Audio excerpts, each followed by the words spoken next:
La colère hier du chef démocrate au Sénat américain. Il a accusé les républicains d'empoisonner la démocratie en refusant de reconnaître la victoire de Joe Biden 10 jours après l'élection.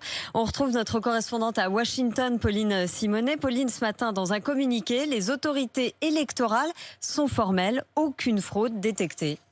Ce communiqué au ton très ferme est embarrassant pour le président puisqu'il émane de l'une des principales agences gouvernementales chargées de la sécurité du scrutin dont le patron a été nommé par Donald Trump lui-même. Alors le message de ce communiqué est on ne peut plus clair. Il n'y a absolument aucun vote, aucun bulletin disparu, volé, aucun vote piraté. Toutes les accusations qui vont dans ce sens sont sans fondement et relèvent de la désinformation.